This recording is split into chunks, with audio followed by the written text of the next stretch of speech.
Assalamualaikum warahmatullahi wabarakatuh. Apa kabar sobat sekalian? Semoga baik-baik saja. Jumpa lagi di channel Rahmat ini. Kali ini kita akan membahas berita dan masih yang ada diperbincangkan, yaitu dari Imam Besar HRS tentang politik identitas.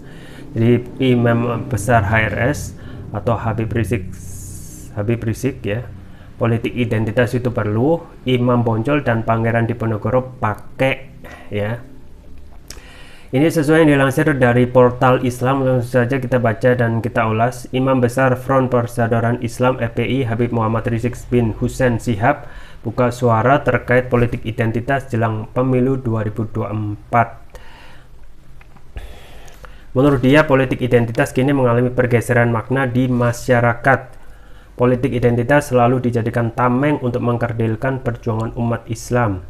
Begitu memperjuangkan agama, apa ya disebut politik identitas. Sekarang ini yang dimaksud politik identitas itu politik Islam, ungkap Habib Rizik seperti dikutip dari YouTube IBTV Rabu 7 Desember 2022.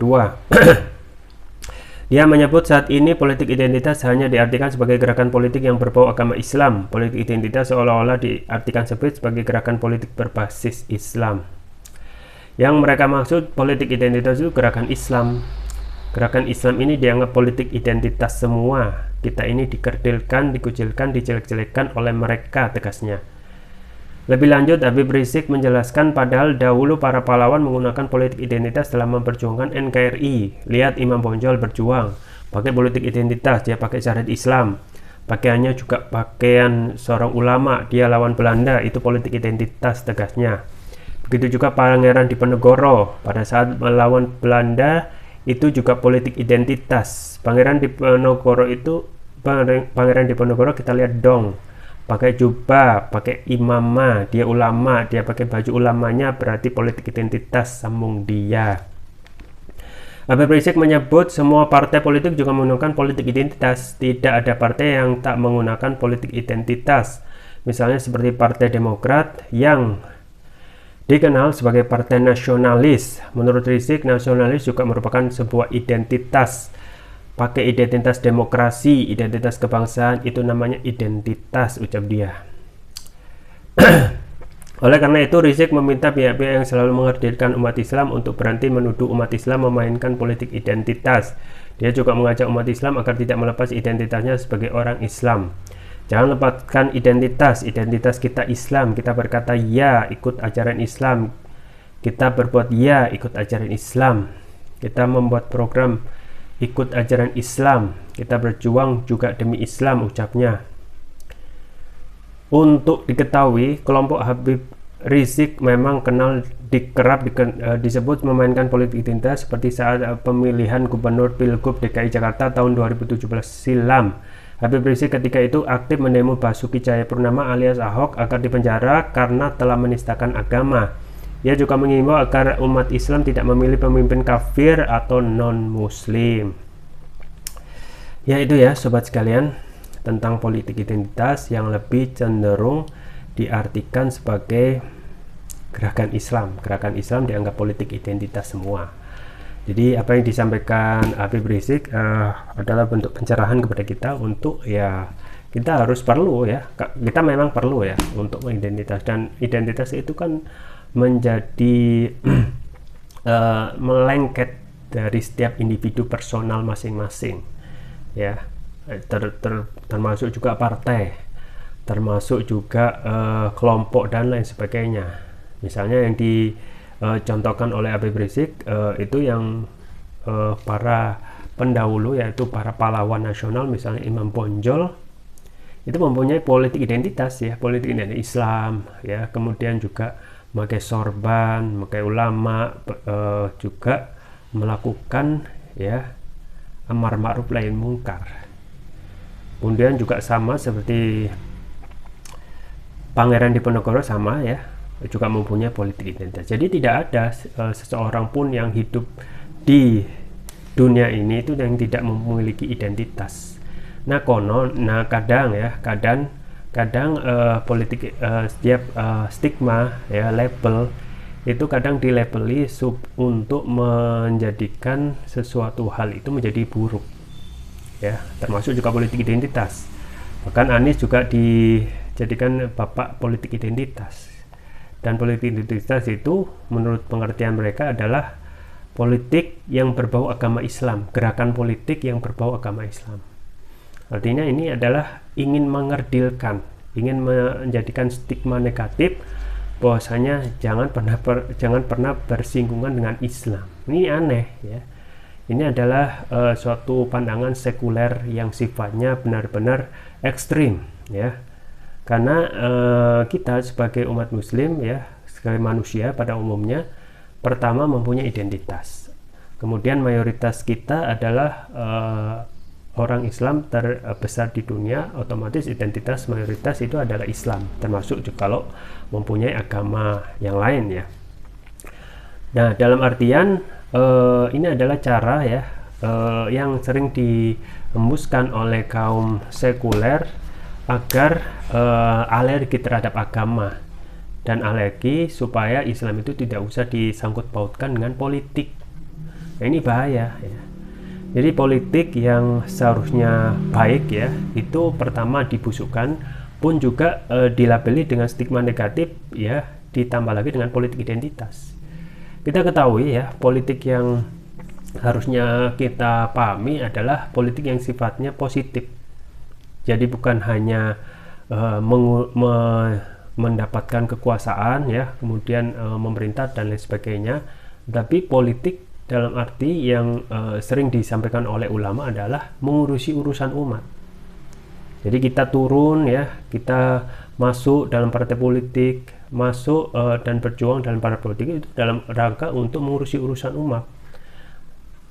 Ya, persoalan nanti berkuasa itu persoalan lain. Yang menjadi inti dari politik adalah mengurusi urusan umat, kemudian juga memenuhi dan menyelesaikan persoalan baru, itu politik. Dan kita semuanya adalah makhluk politik, manusia yang pasti ya, suka atau tidak akan terjun dalam yang namanya politik ya. Nah, kemudian ditambah lagi kita ya sangat senang sekali untuk melabeli sesuatu itu ya, untuk mencitraburukkan sesuatu ya, entah itu orang ya, kita citraburukkan. Nah, citraburukkan itu dengan apa? Dengan labeling, stigmatisasi ya, termasuk politik identitas. Jadi politik identitas nanti akhirnya menjadi buruk seiring dengan terus disampaikan berulang-ulang dan juga dan dikesankan sebagai sesuatu yang negatif atau buruk. Ini persoalan. Pun juga persoalan kita yang sangat hobi sekali untuk polarisasi ya. Bagi yang kelompok A menjadi cebong, kelompok B menjadi kampret. Kemudian kelompok yang jadi kita sering polarisasi ya. Satu kadang kita senang sekali ya menjadi dua kutub ya. Ada yang mendukung A dan B, yang ada cebong, kampret ya.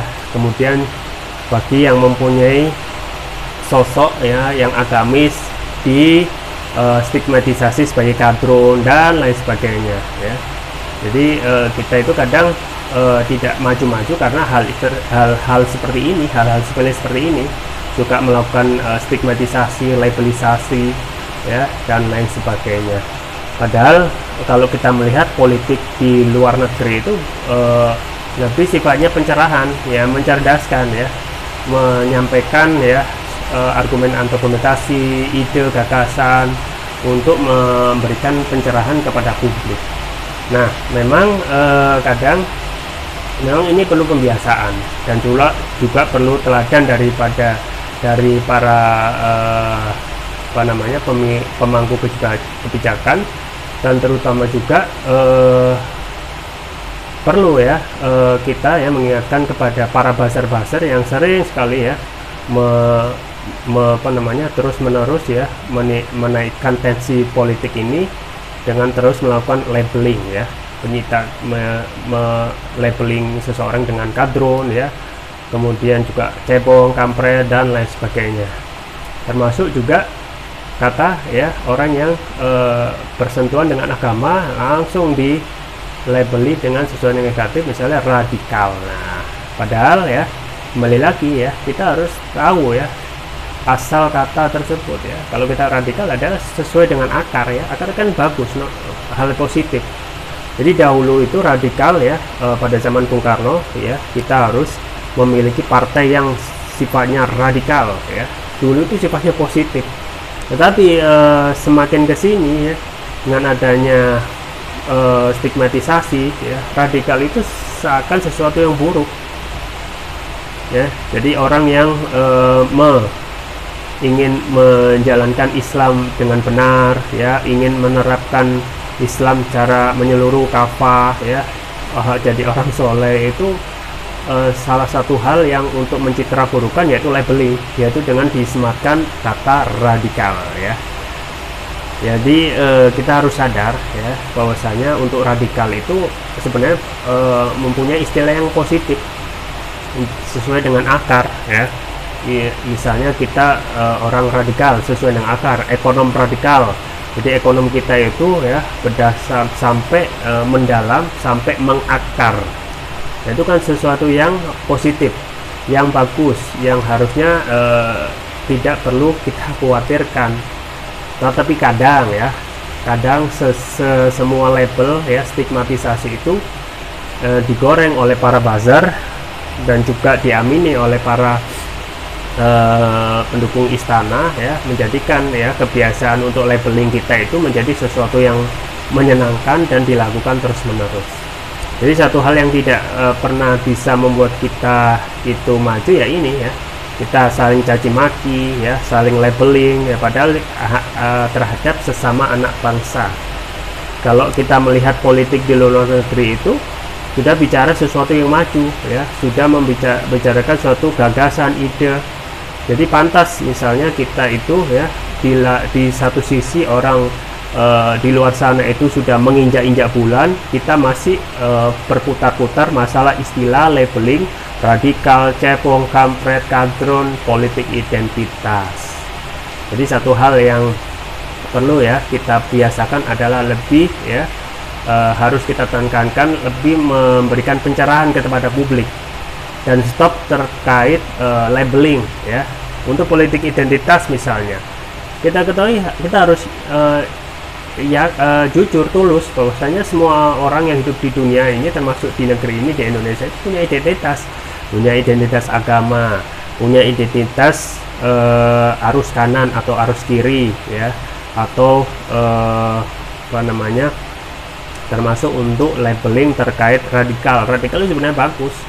Jadi kita harus mempunyai ya sosok yang radikal ya, sampai memahami sesuatu hal itu sampai akar, karena arti kata radikal itu radik, akar ya. Jadi sesuatu yang buruk yang terus menerus dipersepsikan oleh para buzzer ya, menjadi lebih buruk lagi. Jadi satu hal ya, kita harus berpikir tentang kedepannya Indonesia ini mau dibawa kemana ya. Jadi stop setelah polarisasi ini, satu hal ya, tidak ada untungnya. Yang rugi itu ya menang jadi arang, kalah jadi abu ya. Tidak ada yang yang akan mendapatkan keuntungan jika terus berkutat masalah labeling ya. Satu ya, kita tidak akan pernah berkembang ya. Kedua, tidak akan terjadi pencerahan ya, pencerdasan di tengah-tengah masyarakat. Apa yang disampaikan oleh HRS harus kita acungi jempol bahwasanya semuanya itu mempunyai identitas. Kadang ya dengan adanya manuver dari pihak-pihak sekuler, inilah yang terus ingin memisahkan ya, hidden agenda ya, memisahkan agama dari politik. Padahal politik itu bagus awalnya ya, mengurusi urusan umat, termasuk juga harus dikaitkan dengan agama. Kenapa kita itu tidak pernah maju ya dengan potensi umat Islam yang luar biasa banyak ini? Karena kita tidak memakai agama di tengah-tengah umat ya, tengah-tengah masyarakat dalam kehidupan. Maka kalau kita memisahkan ya, apa bedanya kita dengan kaum kapitalis yang ada di barat sana, yang hanya memakai agama itu hanya di ruang-ruang privat, tetapi tidak dipakai untuk kehidupan sehari-hari, untuk memajukan ya negeri ini ya. Jadi kita itu bisa maju karena agama, termasuk agama Islam. Kenapa kita mundur ya? Karena kita meninggalkan agama gitu ya. Nah, ini yang terus dipolitisasi ya, dan tentu saja kita harus terus mendengungkan bahwasanya tidak ada masalah terhadap politik identitas. Yang bermasalah yaitu yang mempersepsikan politik identitas itu sebagai sesuatu yang buruk, yang ingin menjauhkan agama dari politik. Itu saja yang bisa saya sampaikan. Semoga bermanfaat. Jangan lupa like, share, dan subscribe. Sampai jumpa lagi. Wassalamualaikum warahmatullahi wabarakatuh.